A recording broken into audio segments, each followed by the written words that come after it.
Fayyaa akkam jirtu kabajamtoota daawwattoota keenya kan argamnu Yuunvarsiitii Dambi Doolloo keessatti. Yuunvarsiitiin Dambi Doolloo keessaa tokko egaa hojiiwwan adda addaati kan hojjetu hojii qonnaatiin wal qabate Giddugalli Qorannoo Yuunvarsiitii Dambi Doolloo maal hojjechaa jira kan jedhuu fi gara sanatti imalaatti jira waan isin daawwachiisnu baay'ee qabna. Isinis bakka jirtanitti daawwachaa turtiin keessan nu faana ta'u jenna nu daawwadha.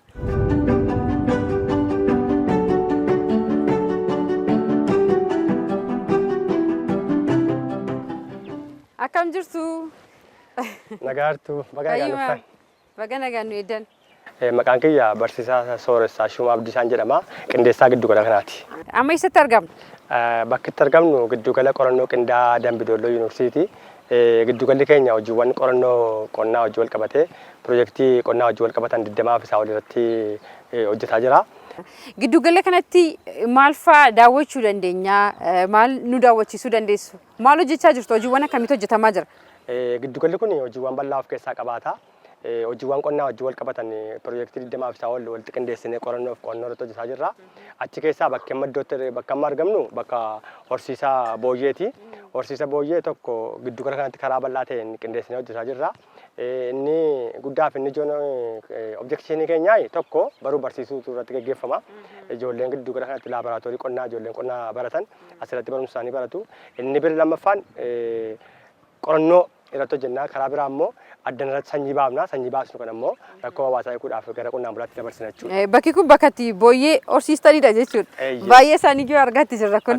Hojiiwwan qonnaa hojii wal qabatee hojjetaa jirru keessaa horsiisa booyyee yeroo dhiyoo as jammarre almost ji'a 5 hin caalu. Tokko wanti addatti hojjetaa jirruu fi horsiisa booyyee irratti yoo xiyyeeffanne fakkeenyummaa baasuu dandeenya. Namni kana irratti yoo bobba'e dinagdee isaa jijjiiruu danda'a. Ijoolleen qonnaa irratti barachuu danda'u. Karaa biraa immoo dinagdee keessatti saffisaan jiruu qonnaan bulaa uummata magaalaa jijjiiruu waan danda'aniif kanaaf xiyyeeffannaa olaanaa irratti hojjetaa jira. Tokko dafanii wal horu. Amma ji'a 5 jettanii? Almost erga jalqabnee ji'a 5 hin caalu. Meeqa dhufe jalqaba? Afurraa jalqabne. Amma baay'ee argaa jirra jedhetanii? Amma almost gara 30 walirra geenye irra. Baay'een isaanii immoo pireeginaantii jechuudha amma garaatti baatu. Almost yeroo ji'a 4 kan hin caalle gidduutti gara fuulduraatti booyyee 100 ga'uun ni danda'ama jechuudha. Amma ji'oottan 5 darbe keessatti booyyeen 4 gara 30tti guddataniiru. Waggaa keessatti meeqa akka ga'uu danda'a? Almost waggaa dhufan keessatti booyyee 100 walirra geenya jechuudha. Kanaaf hojii xiyyeeffannaa barbaaduudha. Karaa biraa rakkoo nyaata isaanii yaaddoon qabanii asii wanti ijoolleen raafu akka firfaaratti jiru isa yuutiraayis goone waan haftee ijoolleen raafu kan immoo gara nyaata sanaatti jijjiirra. Hawaasaaf tarii galtee akka ta'uu fi gama sanaan wanti hojjetamaa jiru jira. Hawaasni naannoo kanaa wanti isinirraa fayyadamaa jiru si yoo jiraate jedhee. Tokko erga jalqabnee amma aanoliin tireeningii laanna qonnaan bulaadhaaf hawaasa naannootiif magaalaas baadiyyaa aanolii laanna. Almost aanaan 7-8 ol horsiisa booyyeetti galaniiru. Tireeningii waan irratti laannuuf gara fuulduraatti xiyyeeffannaan keenya saffisaan waan wal horanii fi namoonni qonnaan bulaan naannoo kanarraa gara kanatti galuu barbaadanii sanyii addanaa argachuu danda'u. Karaa biraa qorannoo irratti hojjennaa. Gara fuulduraatti immoo bargariidhaan siistama adda addaatiin addanatti hojjennee ekspoortii illee gochuun ni danda'ama jechuudha. Kanaaf xiyyeeffannaa akkasii. Osoo dubbannu barsiisaa booyyeen tokko gatiin ishee meeqa taati? Almost amma gabaa keenyatti booyyeen tokko qarshii 30,000. 30,000? 30,000. Takkaatti immoo 12 fi isaa ol dhalu waan ta'eef namni booyyeetti horsiisutti galee yeroo gahaa gidduutti dinagdee isaa jijjiiruu ni danda'a jechuudha. Baay'ee hawaasni keenya kana baay'ee hin barre faayidaa isaa osoo beekne akka kana wal hormaati isaanii akkaataa isaan itti wal horan daddafanii waan ta'aniif baay'ee irraa fayyadamuun ni danda'ama. Maalidha tarii amaloonni rakkisaa isaan qabanii yookiin immoo hawaasni tokko booyyee horsiisuudhaaf maal gochuu qaba? Eeggannoo akkamii barbaadu? Tokko biyyoota addunyaarraa yookaan biyya Awurooppaatti akka sadarkaa tokkoffaatti ilaalamu nyaati booyyee. Eeshiyaa keessaas yoo ilaalle warra akka Chaayinaa fa'aa sadarkaa jalqabaatti itti fayyadamu booyyeetti jechuudha. Konsepshinii hojii wal qabate. Tokko naannoo keenyatti hubannaan isaan jiru. Tokko isa tireeningii laachaa jirra. Naannoo booyyeetti yaaddoon biraan hin jiru. Amma fakkeenyaaf deerii faarmii gaafa jalqabnu, pooltarii gaafa jalqabnu baasii barbaadu. Warri kun garuu nyaata biraa hin barbaadan. Waan bakka irraa argatan akka salphaatti waan gatamu waanuma gatamu bakkeedhaa wasti hin jiru. Gara nyaata sanaatti waan deebisnuufi yaaddoo nyaataa wajjin wal qabatu rakkoo biraa hin qabaatan. Kanaaf tokko advaanteejiin kan biraan jiru immoo dafanii wal horu. Warroonni kan biraan dafanii wal horanii. Kanaaf yoo xiyyeeffannaan hojjenne baasii tokko malee dinagdee qonnaan bulaa keessatti hiika guddaa fiduu danda'u. Kanaaf xiyyeeffamu. Warri kun garuu tokko dhukkuba dafanii saaxilaman. Rakkoon nyaata isaanii hin jiru. Dhoqqee keessaa wantoota adda addaa keessa yoo galan iyyuu gabaa gidduutti Dandamachuu danda'u. Dandamachuu waan danda'anii fi yaaddoo biraa hin qabaatan jechuudha. Waa'ee booyyeetii wal qabsiisnee tarii wanta fi jira wanti hin kaasuu barbaadan. Wanti biraan hin jiru sootumaan deemnee faarmii biraallee waan qabnuu fi daawwannaa keenya tafu. yoo tufuuf gaarii.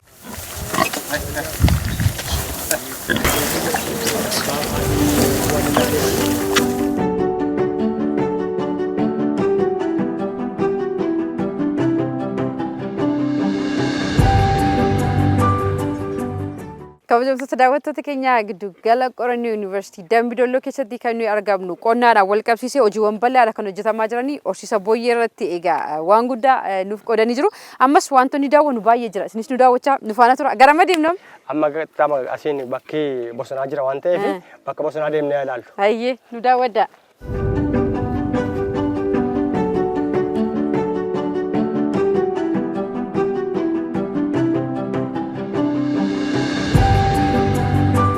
Ammoo bakka itti argamnu bakka bosonaaf hojii wal qabatee qorannoo hojjetaa jirrudha.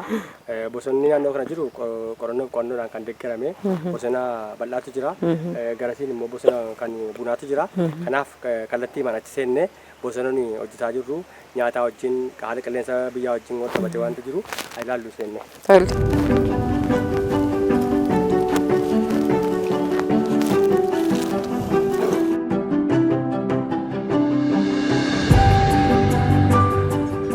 Bakka argamnu kun narsarii saatii jedhama.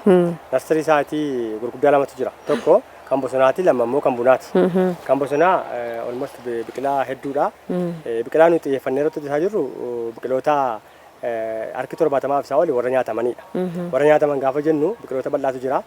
Muuziin jira, paappayaan jira, loomiin jira, avokaadoon jira, paappayaan jira, mangoon jira. Warroonni kun warra nyaatamanidha.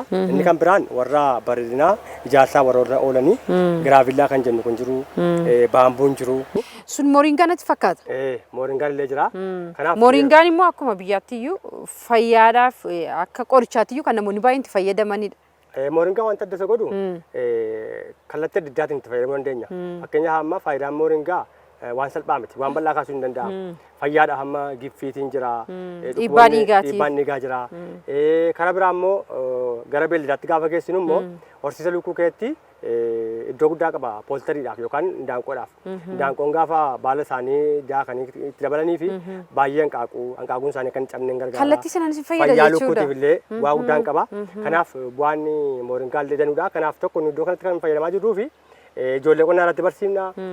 Gara biraatiin immoo qorannoodhaan erga qorannee booddee faayidaa isaa gara uummaatti baafna. Biqiloota adda addaa argaa jiru kana tokko bifa kilaastera ta'een aanoliidhaaf fakkeenyaaf amma akka sadii canqaafaa jiru aanolii kan biraan illee jiraatu bifa qindaa'aa ta'een lafa hektara 5-6 adda baafnee qonnaan bulaa naannootiif waan iddoo kanatti qoranne waan iddoo kanatti teekinooloojiidhaan ilaalle kana gara hawaasatti baasaa jirra. Asiin gara sayyootti aanaa sadii canqaatti iddoo biraatti illee baasaa jirra. Uummatii irraa fayyadamaa jira jechuudha. Kanaaf ija isaanii gaafa ilaallu oomishtummaan isaanii guddaadha. Fakkeenyaaf paappayaan nu biratti qoratame aga tokkoon isaa ija 200 olii qabata. Iddoo biraatti kan ilaallu tokkoon isaanii aga 100 qabata. Nu biratti garuu wanta adda godhu haala qorannaa iddoo kanatti maneej gooneen teekinooloojii irraa baasneen haga 200tti baachuu danda'u jechuudha paappayaan nu biraa. Erga qorannee booddee immoo erga bu'aa firii isaa ilaallee bal'isnee bifa kanaatiin narsarii keessatti qindeessinee gara hawaasaatti baasaatti jirra jechuudha. Kanaafiyyuu barsiisaa amma biqiltoota asitti kunuunsamaa jiran kuni oomishamaa jiran kuni akkuma Yuunvarsiitii Dambi Doollootis ammoo muuzni akkasumas ammoo paappayaan kun oomishamee jira mini firii gaarii kennuuf dhiisuu isaa qabatamaatti deemnee ilaallu. Qabaasaa deemnee ilaallu.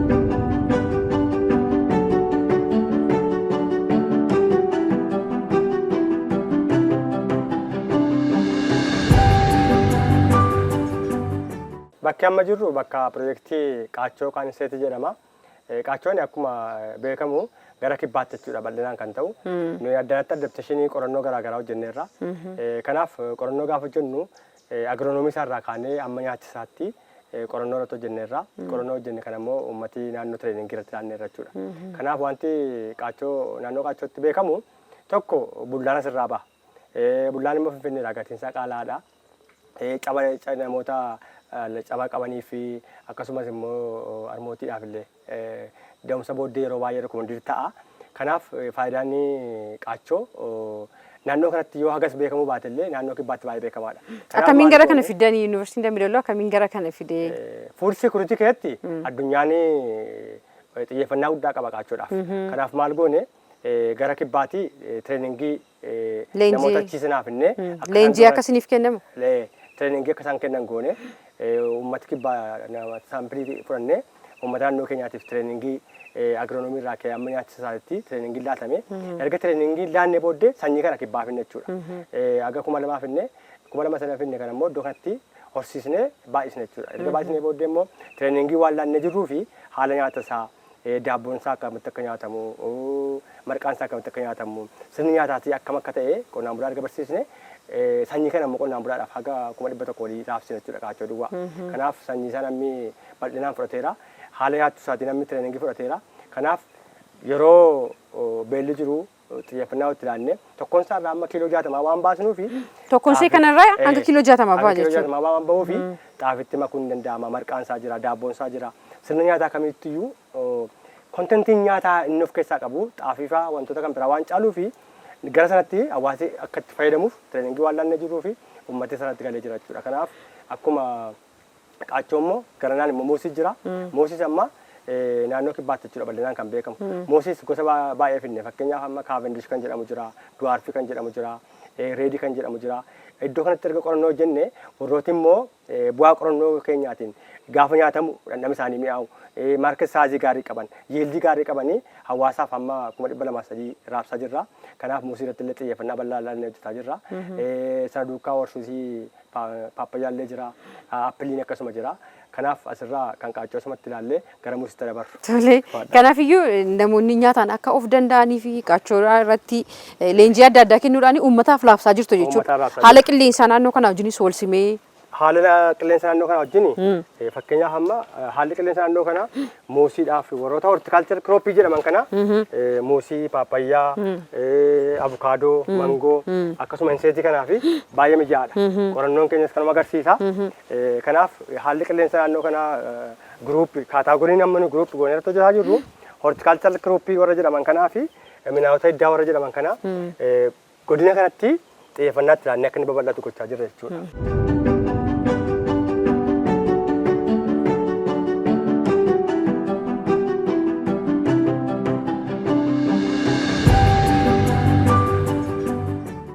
Barsiisaa, bakki nuti argamnu kun immoo maali? Bakka bashannanaa wayii fakkaata namatti tolu. Bakka amma argamnu akkuma silaa nu kaasuuf yaale giddugala kanatti qorannoo qonnaa wajjin wal qabatee piroojeektii 20 oltu qoratamaa jira. Achi keessaa inni kun isa ijoodha. Bakka horsiisaa qurxummii jedhama. Bakka horsiisa qurxummii kun tajaajila diddaatiif oola. Tokko bashannanaaf illee ni oola. Karaa biraa ijoolleen qonnaa iddoo kanatti akka laaboraatooriitti itti fayyadamu. Inni kan biraan qorannoo irratti hojjenna jechuudha. Qurxummii gosa 3tu jira akkeessaa. Inni tokko tilaapiyaa yookaan qorosoo jedhama. Inni kan biraan immoo abbaa saamu'eel kan jedhamu jira. Karpifishii biyya alaatii kan gale egzootikii biriidii kan jedhamudha. Amma kiiloo 8 ta'uu danda'a keessatti kan qorannoon ilaalle. Hanga kiiloo 8 asuma keessa jira kun asuma keessa jira. Amma xiqqoo see haalli qilleensaa isaa sosochii waan jiruuf sodaatan natti fakkaata. Ta'us malee argaa jirra. Qurxummiin bal'aan baay'inaan mul'atu. Baay'inaan mul'atu. Warroonni gurguddoon lubbuu isaanii seef waan godhataniif achi waliin ba'ani. Warri kun lubbuu ishee beektotanii. Waan ta'aniif achi wal deemu. Inni kan biraan katfishii kan jedhamu jira. Inni illee aga kiiloo 10 kan ta'udha. Sadan isaanii qorannoo irratti kan gaggeessaa jirruu fi qurxummii vaaraatii akkuma addunyaatti 200 oltu jira. Achi keessaa warroonni sadan maqaa dha'e kun biyya Itoophiyaa keessatti baay'ee beekamoodha. Namni illee itti fayyadama. Naannoo kibbaatti itti fayyadamamu. Naannoo baatuuti sanyii kana finneni. Sanyii kana naannoo baatuuti finne gara kanatti madaqsinee qorannoo irratti hojjechaa jirra. Almost aanaa 7tiif laanneerra sanyii qurxummii kana jechuudha. Sanyii qurxummii kana moo akka isaan qurxummii oomishaniif warra aanaatiif laattu. Aanaatiif jechuudha. Qonnaan bulaan haroo qopheeffatanii almost utuun hin eegalin dura eksperimentii yookaan sarvee geggeessineeni namni yoo haroo qopheeffate illee sanyii gara baatuuti argata. Amma baatuun immoo asirraa akka fagaatu beekamaadha. Erga jalqabneeti amma nuyi qurxummii bal'aa soddana keessa jira. aanaa torbaaf laannee jirra. Gara fuulduraatti illee godina keenya jala aanaalee jiranii fi godina kan biraa jala kan jiranii fi sanyii kana tola raabsaa Amma baay'ee isaanii argaa jirra keessumaa warra xixiqqoo ta'an jechuudha. Nyaata kennamii fi ol ba'anii jiran. Warra hangam ta'anidha kan laattaniif ergi xiqqoo guddataniiti immoo eeggannoo akkamiitiin fudhatanii immoo gara san deemu garuu. Almost amma warri argaa jirtan kani warri katfishii jedhamani qurxummii isin nyaatu. Qurxummii kana kan sooratan jiru. Addana keessaa jechuudha. Ilbiisota garaa garaallee kan nyaatan jiru. Warra ammas irraa ol ba'anii fudhataa jiran kuni warra qoroosoo jedhamanidha. Qoroosoon warra kan irraa adda kan isaan godhu gaafa nyaataman lafee bal'aan qabaatanii karaa biraa immoo baay'ee mi'aawu. Gabaa irratti illee baay'ee barbaadama. Kanaaf isaan amma siistima kanaantu foolii fuudhanii nyaata addanatti argatu. Nyaata kana karaa kanaan argatu. Addana keessaa waan biraa kan nyaatan jiru. Margi jira, waan garaa garaa jira. Isa kana akka dabalaatti ilaannaaf jechuudha nuti. Kanaafiyyuu Yuunivarsiitiin Dambi Doolloo egaa qurxummii akkanatti horsiisuudhaan hawaasa naannoo kanaatiif yeroo akkasumas immoo giddugala qorannoo godhanii barattoonni qorannoo adda addaa akka taasisaniif sanumaa wal qabatee immoo hawaasni yuunivarsiitii kana keessaas dhufee asitti bashannanuu danda'a. Namatti tola iddoon isaayyuu baay'ee bakka nama bashannansiisudha. Egaa Yuunivarsiitiin Dambi Doolloo keessumaa qonnaadhaan wal qabatee hojiiwwan akkamii akka qabudha. Daawwattoota keenya kan daawwachiisaa jiru mini amma wantoonni nu hafan jiru garam deemna barsiisa. Almost amma gara xumuraatti jirra. Asiin nyaata beelladaa ilaalaa. Horsiisee aannanii illee jiru. Achi immoo horsiisee lukkuu jiru. Isaaniin sirriiduma kanaan xumurree gara imala keenya sabaatti yoo deemne gaariidha. Tole. Ulfaadhaa. Yeroo biraatti deebina kan nyaata qurxummii.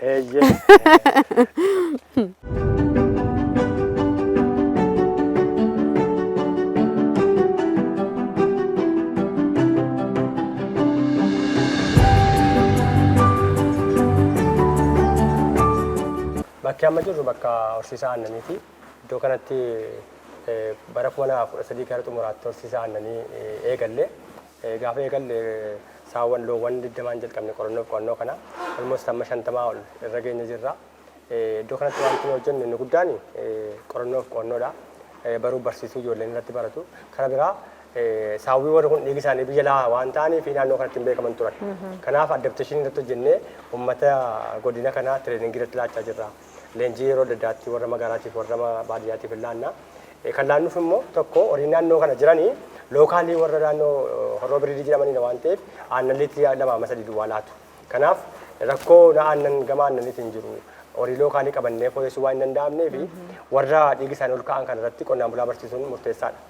Kana biraa immoo qorannoo irratti hojjennee dhiiga horii naannoo kanaa akka inni 80 isaa ol ta'u goonee oomisha aannanii ol kaasuudha. Fakkeenyaaf horiin lookaalii liitirii 2-3 baatu warra kana immoo haga 40 haga 60 geessuu waan danda'amuuf yeroo muraasa gidduutti naannoo kanatti oomisha aannanii akka ol ka'u aannan qonnaan bulaanis ta'e uummati magaalaas ta'e baadiyyaa akka itti fayyadamu gochaa horii dhiiga aannanii achi ol kaasaa qorannoo irratti gaggeessaa jirra. Kana biraa immoo barataan naannoo kana jiru akka inni irratti baratudha. Inni kan biraan horii kanarraa jechuudha galiin dabalataa kan yuunivarsiitii akka inni irraa argamu fakkeenyaaf waggaatti kan lukkuus ta'e kan aannanii miliyoona 20 isaa ol irraa argachuun ni danda'ama. Kana biraa rakkoo aannan magaalaa kana jiru gar tokkoon fooyyessuun ni danda'ama. Fakkeenyaaf magaalaa keenya aannan birrii 120 numbirii 50 qofaan gurgurra. Hanqaaqullee lukkuu horsiisuu irratti lukkuu 500 ol faarmii bannee qorannoo hojjetaa jirra.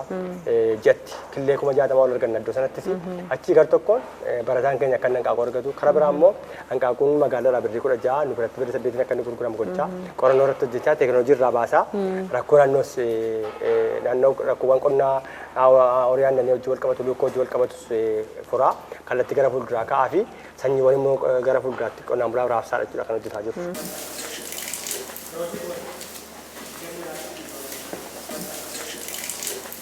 Inni tokko oomishtummaa fi oomisha aannanii wayyeessuu gabbisuudha. Giddugala qonnaa sana keessatti deerii faarmii yookaas immoo oomisha aannanii irratti hojiin hojjetamu.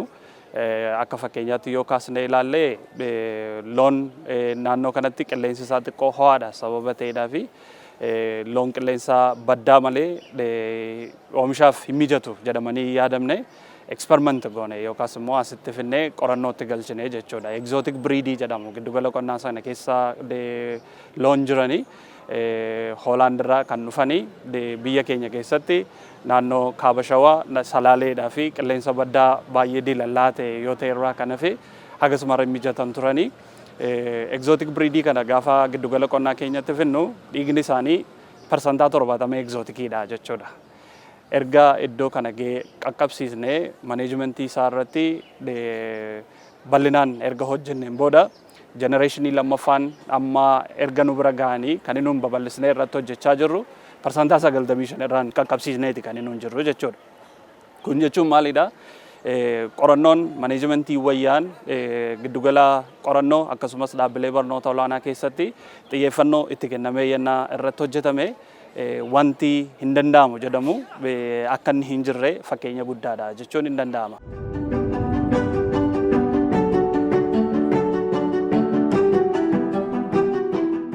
Balamaa keenya jirra guyyaatti jechuudha. Tokkoon isaanii irraa hanga Tokkoon liitirii isaanii irraa immoo hanga 36 keenya jira. hanga 36. Karoorri keessan inni guddaan meeqa? 20 jalqabnee amma 36 keenya irraa gara fuulduraatti hanga 60tti geessuudha. Hanga 60. Kanaafiyyuu nyaataan waan adda addaatiin haala qilleensaatiin isaanii fooyyessaa, teekinooloojiitti dabalaa, impiroovivaaraa adda addaa laachaa fi adeemsa kana keessa gaafa goonu hanga 60tti geessuu hin danda'ama. Sunuyyuu immoo hawaasa magaalaa Dambi Doollootiif gara 50tiin dhiyeessaa fi jirtu jechuudha. Namni baay'ee fedhiinsaa baay'eedha. Waliin gahinsi xiqqoo isin itti jechuu danda'a. Akkas gara fuulduraatti tokko bal'isaa jirra faarmii kana dhiiga isaanii achi ol kaasaa jira qorannoo irratti hojjetaa jirra yeroo muraasa booddee naannoo kana tasgabbeessuudha jechuudha hojiin keenya. Baay'ee namatti tolu. Bifti isaanii namatti tolu. Sirriitti qallabamanii qabamaniiru jechuudha. Haalli wanta adda isaan godhu warri kun dhiigi isaanii baay'ee ol kaa'aa waan ta'eef baddaa turan. Baddaa waan turaniif naannoon keenya badda daree qilleensi isaa xinnoo gara gammoojjiitti deemaa waan jiruuf haalaan qabuu gaafata. Haalli manaajimentii isaanii amma gaariidha. Tokko amma margii duraan finfinnee dhaabatamaa ture. Nu iddoo kanatti margaa impiroovivaaraa warra jedhaman. Warroota amma bakkeetti ilaalaa turre elefanti giraasiin jira, daashoon jira, roodasiin jira, kan biraallee jira jechuudha. Isa impiroovivaaraa kana qonnee fi tokkoon isaanii aga kiiloo 40 yaatu guyyaatti. Inni kun maanni manaajimentiin isaanii akka inni gaarii ta'u aannan akka isaan laatan nagaa akka isaan ta'aniif jechuudha. Eeggannoo cimaa gochaafii jirti. Sodaachaan jira natti dhufuyyuu jedhe. Kanaaf nyaata isaanii naannoo kanatti piroosesii gochaa jirra. Kanaaf haalli misoomaa aannanii kana fakkaata asiin deemnee jabboota ilaallu.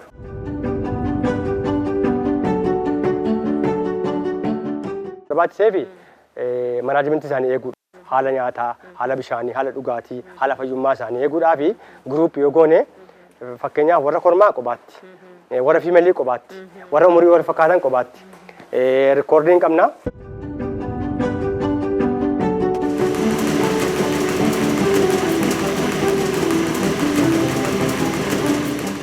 Barsiisaa baabura maaliiti kun? Jirru almost naannoo misooma aannaniitii fi misooma lukkuutti teekinooloojiitu barbaachisa. Kanaaf teekinooloojii kana addaatti nu beeku goone inni garasi lafee boqqolloo xaafii waan garaagaraa walitti daaka. Warri garanaa kun mikseriidha wantichi walitti maku. Inni sun immoo marga daakachuudha. Kaayyoon keenya inni guddaani misooma aannanii irratti oomishtummaa aannanii dabaluudha. Kan lukkuu irratti immoo qillee dabaluudha.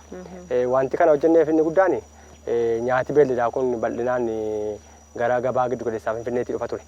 Nu amma riisorsii naannoo kanatti jirutti fayyadamnee teekinooloojii kana immoo iddoo kanatti innoveet goone waan gararraa dhaabatamu iddoo kanatti hojjennee oomisha aannanii oomishii hanqaaquu kan dabaluuf gochuudha. Karaa biraa immoo himaaxaan industiriin namoonni adda addaa siistama kana keessatti galanii waan naannoo jiru rakkoo hawaasaa akka hiikuu danda'aniif barsiisuu jechuudha kan hojjenne. Kanaaf baasisni hir'isa kun. Baasisni hir'isaa fakkeenyaaf amma waan ji'a tokkotti miliyoona tokkoon bitamu iddoo kanatti riisorsii jiru fayyadamnee zeeroo baajetii goonee fayyadamaa jirra jechuudha naannoo kanatti innoveet goonee fakkeenyaaf maashiniin lafee daakuu garaagaraa daakuu kuni asitti riisorsii qabnu tamaarirraa waan ta'uuf wasteejii barattoota waan hafuuf fidanis fayyadamu. Addaatti arnaas goona. Kun immoo gara biraatiin baajanni gibbiidha kaampaasiidha kan manatti hafuudha. Karaa biraa immoo addanaa namni kanarraa kan waa baratu goona. Siistama riisorsii naannoo jirutti fayyadamnee immoo akkamittiin horsiisa lukkuutti horsiisa aannaniitti akka fayyadamnu hawaasas barsiisuu hin danda'ama barataa barsiisuu hin danda'ama. Teekinooloojii kanatti immoo namni akka galu industirii kanatti akka galu barsiisuu illee hin danda'ama jechuudha. Kanaaf akkasitti hojjetaa jirra. Baay'ee gaariidha.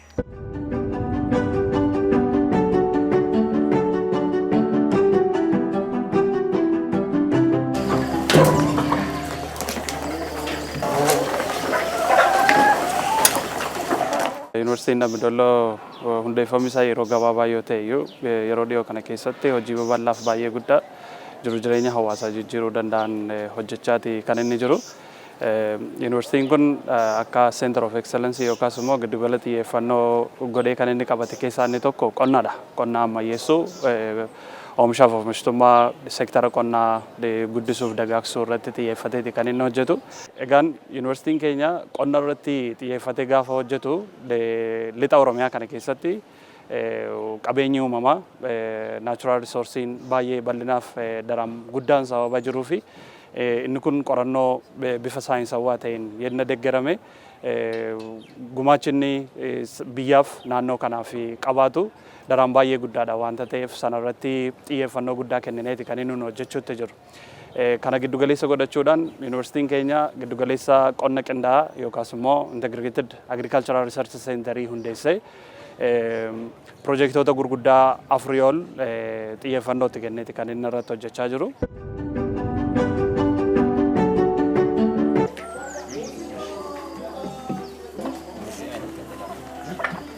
Inni kan biraan giddugala qonnaa keenya keessatti pooltariidhaa fi yookaas immoo oomisha buphaa lukkuu irrattidha kan inni hojjennu. Inni kan biraan gabbisaa qurxummiiti yookaas immoo oomisha qurxummii irrattidha.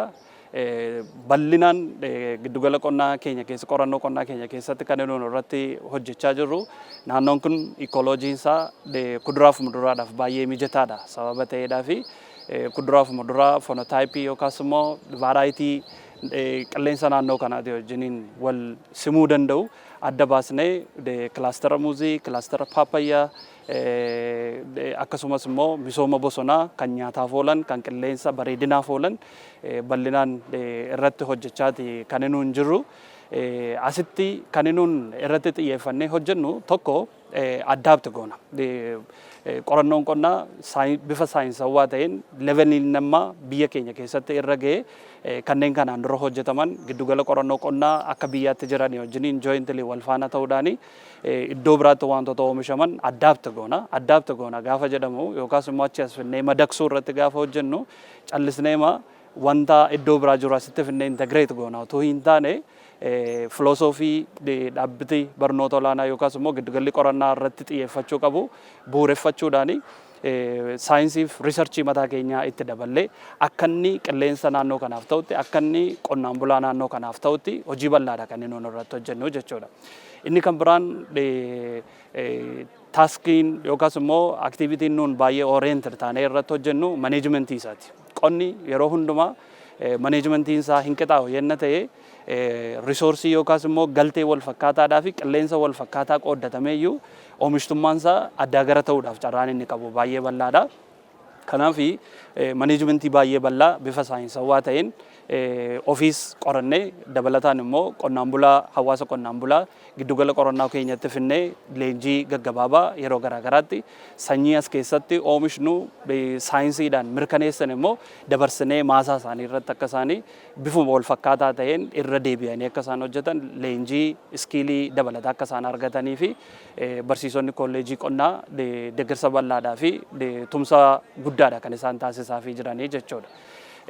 Fakkeenyaaf oomisha qurxummii yenna fudhanne lixa Oromiyaa irratti baay'ee amaleeffatamaa miti. Hin jiru iyyuu jechuun hin danda'ama. Garuu qurxummii gosa sadii giddugala kanatti finnee artificial pondii yookaas immoo bishaan dhaabbataa asitti giddugala kanatti irratti hojjennee oomisha qurxummii daran baay'ee bal'aa ammaan kana miliyoonii 5 ol ta'u achi keessatti oomishaati kan inni jirru. Giddugala oomisha qurxummii keessatti hojiileen hojjetamanii raamoon isaanii erga oomishamaniin booda walitti qabnee aanolee godina kana keessa jiran darbees immoo gara fuulduraatti dachee Oromiyaa guutummaa qaqqabsiisuudhaa fi xiiqiidhaan kan inni hojjechuutti jiru. Kana gaafan jedhu qonnaan bulaan oomisha qurxummii irraa daran diinagdee isaatiif nyaataaf kallattii garaagaraatiin akka inni itti gargaaramuuf carraa bal'aadha kan inni uumaatti jiru jechuudha. Xiyyeeffannoon inni guddaan hojiilee as keessatti hojjetaman irraa kan inni barru teekinooloojii haaraa qonnaatiif galtee ta'an oomishuudha. Jalqaba irratti addaapteeshinii jedheera maneejimentii qonna keessatti oomishaaf oomishtummaa dabaluudhaaf yookaas immoo agricultural productivity wayyeessuudhaaf xiyyeeffatamanii hojjetamuu qabu jedhamanii yaadaman irratti kan inni hojjennu. Inni sadaffaan innovative agricultural productive produce gochuudha yookaas immoo teekinooloojii ammayyaa qonna irratti galtee ta'an as keessatti oomishuudha. Dimshaashatti parpasii guddaan yookaas immoo kaayyoo gurguddaan hojii giddugala qonna qindaa'aa kana keessa jiranii tokko laayif riisarchiidha. Kolleejii qonnaa qabna as keessa, iskuulii veterinarii mediisinii qabna. Barattoonni keenya wanta darii keessatti baratan giddugala qonna qindaa'aa kana keessatti ba'anii akka isaan practically irratti baratanii fi carraa guddaadha kan inni uumnee fi jirru. Dabalataan Center of Excellency dhaabbatatis sababa ta'eedhaa fi Programmoonni yookaas immoo sagantaaleen digirii lammaffaaf sanaa ol jiranii fi galtee guddaadha kan inni ta'u jechuudha.